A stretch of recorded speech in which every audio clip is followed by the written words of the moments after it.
TV নিউজে আপনাদের সকলকে স্বাগত। প্রথমেই চোখ রাখবো নিউজ হেডলাইন্সে। এবার আসছে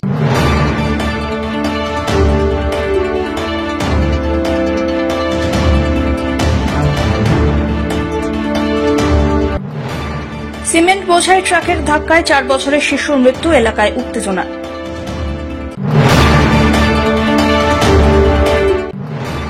বর্ষার আগে ভাঙন আতঙ্ক, গ্রামবাসীর আতঙ্কে জলপাইগুড়ির যমুনা পাড়ের বাসিন্দাদের ঘুম উড়েছে।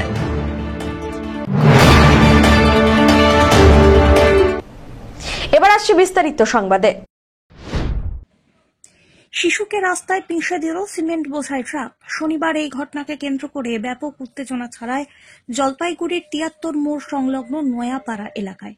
উত্তেজিত জনতা জলপাইগুড়ি শিলিগুড়ি রাজ্য সড়ক অবরোধ করে বিক্ষোভ দেখান। ঘটনাস্থলে পৌঁছয় কোতোয়ালি থানা এবং ট্রাফিক পুলিশ। এখনো চলছে উত্তেজনা। পুলিশ জানিয়েছে মৃত শিশুর নাম রবি রাউত, বয়স মাত্র 4 বছর। এদিন নয়াপাড়ার প্রাথমিক স্কুলের সামনে শিশুকে সিমেন্ট বোঝাই ট্রাক রাস্তায় পিষে দেয়। ট্রাকটিকে ঘটনাস্থলে আটক করা হয়। এর আগেও ওই এলাকায় পথ দুর্ঘটনা ঘটে। এদিন এলাকার হিমঘরে আলু রাখার জন্য আলু বোঝাই গাড়ি, তাতে যথেষ্ট ভিড় ছিল। আর সেই ভিড়ের কারণেই দুর্ঘটনা বলে দাবি স্থানীয়দের। বাসিন্দা সুশান্ত দাস এ বিষয়ে বলেন, এখানে মিড ডে মিলে খাইতে গেছে বাচ্চাটা, সেই বাচ্চাটা রাস্তা উঠাকালীন 10 টাকা গাড়ি মারি দিয়েছে। তাহলে এইদিকে প্রশাসনকে এর আগে এটা নাওপাড়া প্রাইমারি স্কুল, নাওপাড়া পূর্ব কুমারপাড়া প্রাথমিক বিদ্যালয়টা। বাচ্চাটার নামটা আমি সঠিক বলতে পারবো না। অভিমন্ডল। তো এই বাচ্চাটা অ্যাক্সিডেন্ট হওয়াকালীন, কারণ আমাদের গত 2 বছর আগেও এরকম পরপর একই দিনে বাবা ছেলে একদিনই মারা যায়। তারপরে আমরা প্রশাসনকে জানিয়েছি যে হিমঘরের কোনো গাড়ি রোডে থাকবে না এবং রোডে 8 থেকে 10টা গাড়ির উপরে রাখা যাবে না, সিস্টেমে আসতে হবে। তখন এসপি সাহেব কথা দিয়েছিলেন যে হ্যাঁ তাই হবে, কিন্তু এবারে দেখছি যাদের বন নেই, কোনো কিছু নাই, তারা রাস্তা রোড জাম করে দিয়ে এভাবে ওভারটেক করে, প্রশাসন থাকাকালীন ওভারটেক করে বাচ্চা সন্তানদেরকে মারবে, মানুষকে মারবে। এই ক্ষতিপূরণ গুলো কে দিবে? জীবের বদল কি বাচ্চাটাকে কি জীবন দিতে পারবে? পারবে না। তো জীবন নেওয়ার অধিকারটা হিমঘরের মালিককে কে দিল?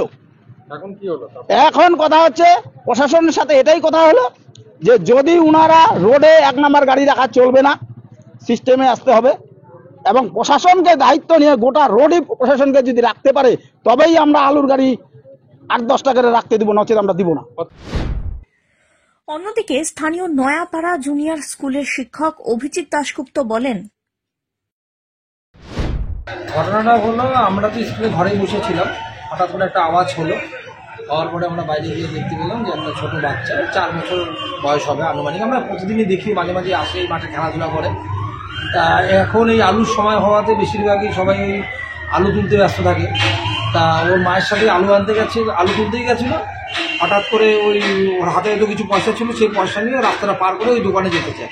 এই সময় একটা সিমেন্ট বোঝাই ট্রাক ওকে মেরে দিয়ে চলে যায় এবং একদম পেটের মাঝখান দিয়ে চলে যায়। এইটুকুন বাচ্চা মানে রাস্তায় পিছিয়ে গেছে, ওইটাকে আর তাকানো যাচ্ছে না ওদিকে।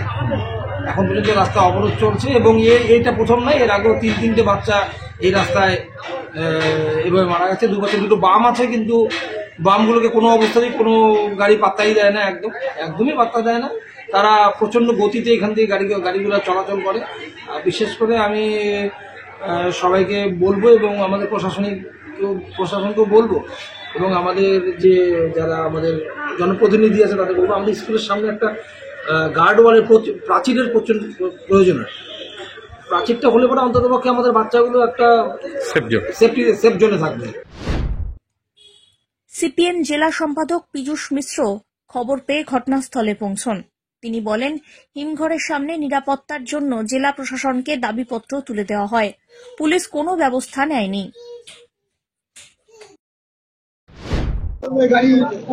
আমরা 10ই ফেব্রুয়ারি এই উদ্বেগ জানিয়ে প্রশাসনকে অবগত করেছিলাম। এটা খুব মর্মান্তিক, দুঃখজনক ঘটনা। এই ঘটনা যাতে না ঘটে, প্রতি বছর হয়। আজকে কি হয়েছিল?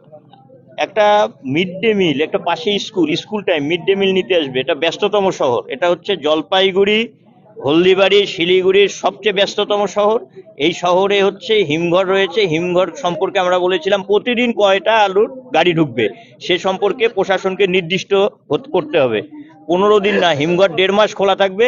নির্দিষ্ট ডেটে নির্দিষ্ট আলুর গাড়িগুলো ঢুকবে, তাহলে যানজটের ব্যাপার থাকবে না। এটা 10ই ফেব্রুয়ারি প্রশাসনকে জানানো হয়েছে, প্রশাসন বলছে আমরা সেই কাজটাই করবো, তারা উড়োর ব্যাপার থাকে না।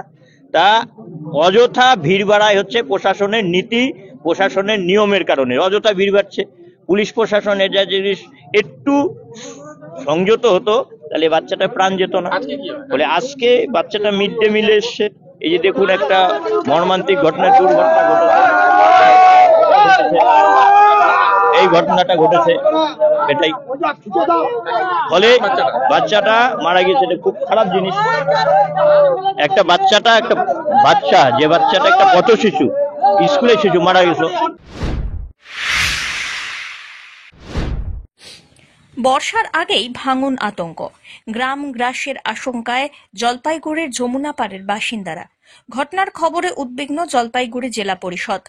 আগামী মঙ্গলবার বিষয়টি নিয়ে আলোচনায় বসবেন তারা। প্রয়োজনে সেচ দপ্তরের দৃষ্টি আকর্ষণ করবেন বলে জলপাইগুড়ি জেলা পরিষদের সভাধিপতি কৃষ্ণা রায় বর্মন জানিয়েছেন। জলপাইগুড়ির গড়ালবাড়ি ও নগর বেরুবাড়ি গ্রাম পঞ্চায়েতের শোভারহাট, কোনপাখড়ি, সরকারপাড়া, ধর্মদেবপাড়া, অমরখানা গ্রাম ছুঁয়ে বাংলাদেশে গিয়েছে যমুনা নদী। গত কয়েক বছর ধরেই সেখানে ভাঙন চলছে। গত বর্ষায় যমুনা নদীর ভাঙনে তলিয়ে যায় চাষের ক্ষেত, চা বাগান, বাঁশঝোপ। প্রায় 50 বিঘা জমি নদী গর্ভে বিলীন হয়ে যায়। এবছর নদীর যা পরিস্থিতি তাতে শুধুমাত্র চাষের জমি নয়, গ্রাম মুখ গ্রামের মানুষের বসতি পর্যন্ত গ্রাস করে নিতে পারে বলে আশঙ্কা যমুনা পাড়ের বাসিন্দাদের। তাদের অভিযোগ, যমুনার যত্রতত্র বালি উত্তোলনের ফলে বেপরোয়া হয়ে উঠছে নদীর চর। গত বছর বিষয়টি নিয়ে সেচ দপ্তরের দৃষ্টি আকর্ষণ করা হয়, কিন্তু কোনো পদক্ষেপ নেওয়া হয়নি বলে অভিযোগ। এবছর বর্ষায় কি হবে তা নিয়ে চিন্তায় ঘুম উঠেছে সকলের।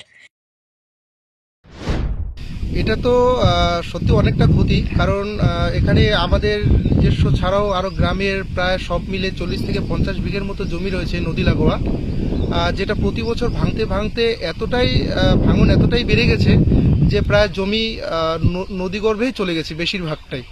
ঠিকই এই নদীর পাশেই বেশ কিছু বসতবাড়িও রয়েছে, এবং কি আমার নিজের বসতবাড়িও রয়েছে।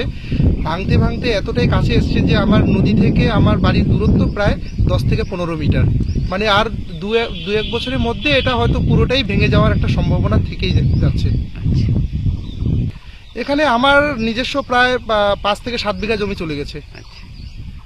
হ্যাঁ, এটা পঞ্চায়েতকে জানানো হয়েছে, এটা মৌখিকভাবে আমরা জানিয়েছিলাম। এছাড়াও পঞ্চায়েতের আগে আমরা লিখিতভাবে একটা ইরিগেশন দপ্তরে আমরা জানিয়েছিলাম, যেটা বেশ 2-1 বছর আগে, কিন্তু সেখান থেকে কোনো রকম কিছু অ্যাকশন নেওয়া হয়নি।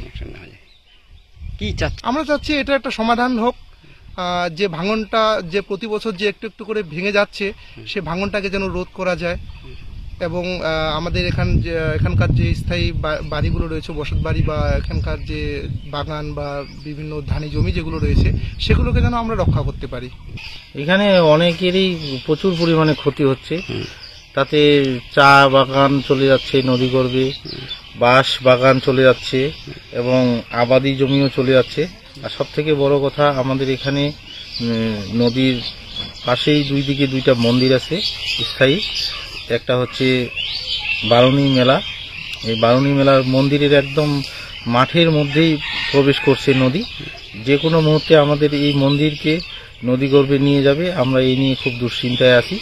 আর পার্শ্ববর্তী আবার পাট ঠাকুর শান্তিধাম আশ্রম একটা আছে, সেটাও একদম নদী তীরবর্তী। আমার এখানে 1.5 বিঘা জমি গেছে, আর অনেকেরই আরো আছে। আমার আবার বাপ ঠাকুরদা কাকা জেঠু সবারই আছে জমি, মোটামুটি 20-30 বিঘার মতো জমি আমাদের এখানেই আছে।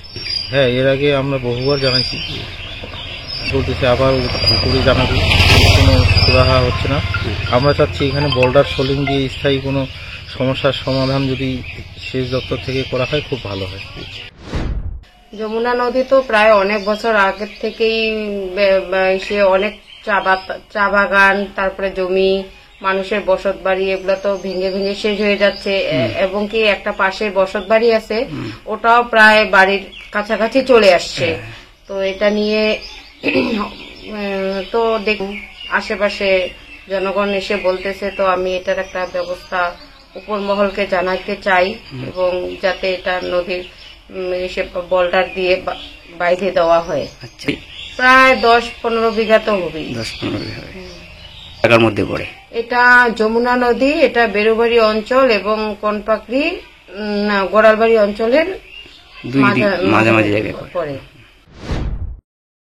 বিষয়টি নিয়ে মঙ্গলবার জেলা পরিষদে আলোচনা করবেন বলে জানান সভাধিপতি কৃষ্ণা রায় বর্মন। প্রয়োজনে সেচ দপ্তরের সঙ্গেও কথা হবে বলে জানিয়েছেন তিনি। যমুনা নদীর ব্যাপারে আমরা সেচ দপ্তরে যেটা আলোচনা করবো, আমার 25 তারিখ মিটিং আছে। 25 তারিখে মিটিং করে দেখি যদি কিছু করা যায় আমরা অবশ্যই দেখব। পিনাকি শীলের রিপোর্ট, এভি নিউজ।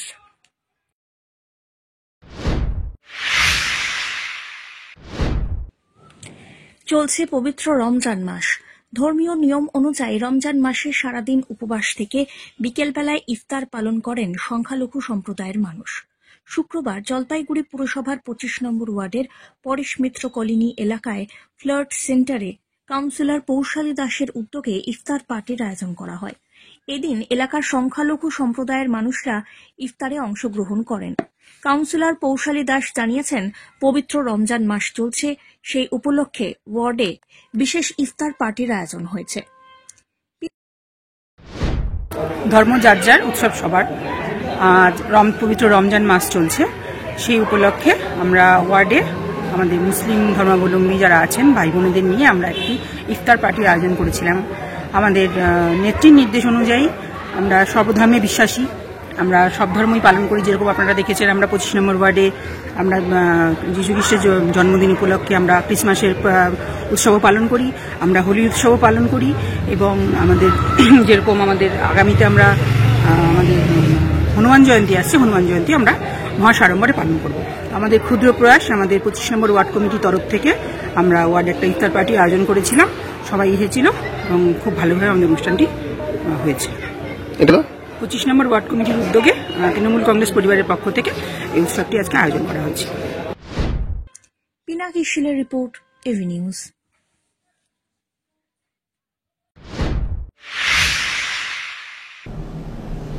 নিয়ে নিচ্ছে ছোট্ট একটি বিরতি, ফিরে আসছি বিরতির পর, সঙ্গে থাকুন।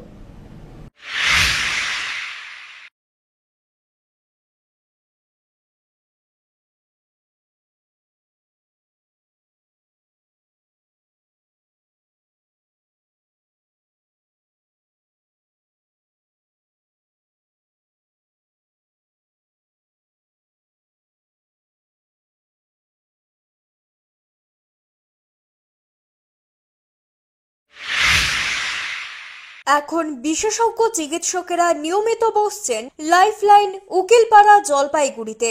এখানে সোম থেকে বৃহস্পতিবার বিকেল 5টা থেকে নিয়মিত বসছেন চর্মরোগ বিশেষজ্ঞ ডাক্তার কোকে পটম। বুধবার ও বৃহস্পতিবার 2:30 থেকে বসছেন ডার্মাটোলজিস্ট ডাক্তার শাইনি দত্ত। সোমবার ও শুক্রবার বিকেল 4টে থেকে নিয়মিত বসছেন নাক কান গলার বিশেষজ্ঞ ডাক্তার সঙ্গীত প্রকাশ। মঙ্গলবার ও শনিবার দুপুর 12টা থেকে বসছেন অর্থোপেডিক ডাক্তার অভিষেক মল্লিক। বিস্তারিত জানতে আজই যোগাযোগ করুন লাইফলাইন উকিলপাড়া জলপাইগুড়ি। ফোন করুন 7585820375 এই নম্বরে। ফিরে এলাম বিরতির পর। জমিতে আলু থাকাকালীন একটানা হাতির উপদ্রব লক্ষ্য করা গিয়েছিল সর্বত্র। এবার জমি থেকে তুলে রাখা আলু সাবার করল হাতির দল। ধূপগুড়ি ব্লকের মল্লিক সভা এলাকায় ঘটে এই ঘটনা। পার্শ্ববর্তী সোনাখালী জঙ্গল থেকে হাতির দল ঢুকে পড়ে চাষের জমিতে লাগাতার ক্ষতি করে। জমি থেকে আলু তুলে বস্তায় রাখা হয়েছিল, সেখান থেকে 50 থেকে 60 বস্তা আলু খেয়ে চম্পট দেয় হাতি। এবছর এখনো আলুর দাম সেভাবে নেই। বর্তমানে যা পরিস্থিতি, তাতে এক প্রকার এই মুহূর্তে লোকসানের মুখেই কৃষকরা। তার উপর প্রতিনিয়ত এভাবে হাতির হানা ক্ষয়ক্ষতির পরিমাণ অনেকটাই বাড়িয়ে দিয়েছে। অভিযোগ, লোকালয়ে হাতি ঢোকার খবর বন দপ্তরে জানালে কোনো ব্যবস্থা নেওয়া হয় না। নিজেদের জীবনের ঝুঁকি নিয়ে হাতি তাড়াচ্ছেন গ্রামবাসীরা। শুক্রবার রাত্রিবেলায় ক্ষয়ক্ষতির জন্য ক্ষতিপূরণ চেয়েছেন কৃষকরা। কি হয়েছিল রাতে? হাতি এসেছিল। কয়টা হাতি আসছিল? 6-7টা। আচ্ছা, কি করলো হাতি এসে? আলু খাইছে। আলু নষ্ট করে দিছে? আচ্ছা, কয় প্যাকেট হবে আপনার? 50-60 প্যাকেট। বন দপ্তরকে জানিয়েছেন?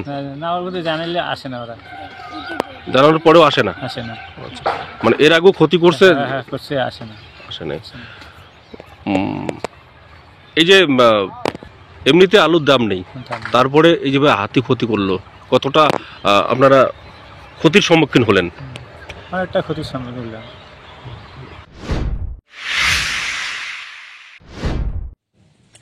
অবসরের মুহূর্তে রক্তদান শিবিরের আয়োজন করে নজির গড়লেন শিক্ষক সাধন কুমার পাল।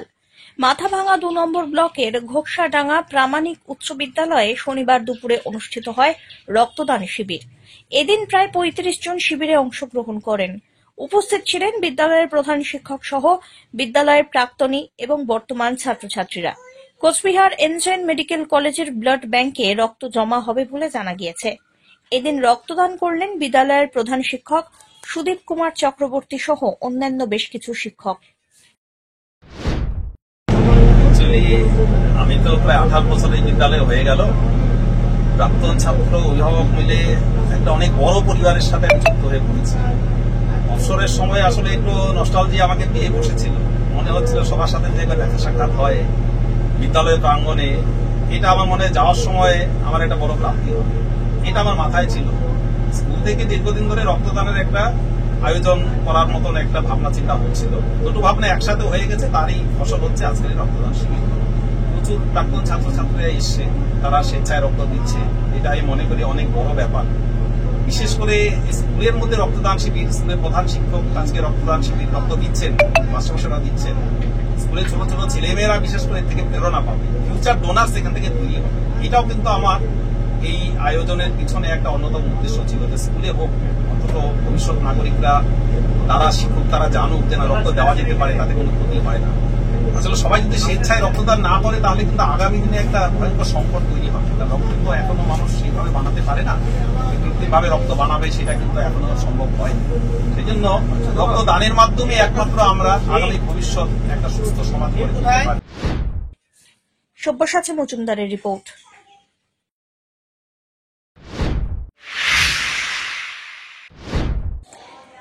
শনিবার সকাল থেকে উত্তরবঙ্গ সমতল সহ বিস্তীর্ণ এলাকার আকাশ ঢেকেছে কালো মেঘে। শিলিগুড়ি সহ সংলগ্ন বিভিন্ন এলাকায় সকাল থেকেই হালকা থেকে মাঝারি বৃষ্টিপাতও হয়েছে। আবহাওয়া দপ্তরের সূত্রে যেমনটা জানানো হয়েছিল, পাহাড়ের বিভিন্ন এলাকায় তুষারপাতের সম্ভাবনা রয়েছে, আর ঠিক সেই ছবি উঠে এলো উত্তর সিকিম থেকে। একদিকে যেমন সমতলে চলছে বৃষ্টি, তেমনি সিকিমের বিভিন্ন জায়গায় সকাল থেকেই ভারী তুষারপাত শুরু হয়।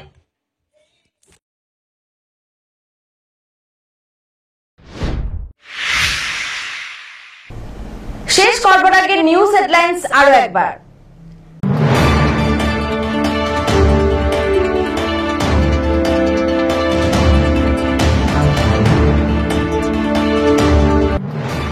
সিমেন্ট বোঝাই ট্রাকের ধাক্কায় 4 বছরের শিশুর মৃত্যু, এলাকায় উত্তেজনা।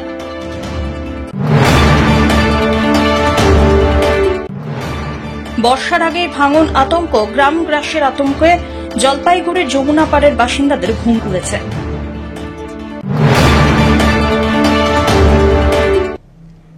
এখনকার মতন এভি নিউজ এ পর্যন্তই। পরবর্তীতে আসছি আরো সংবাদ নিয়ে, দেখতে থাকুন আমার ভিশন। নমস্কার।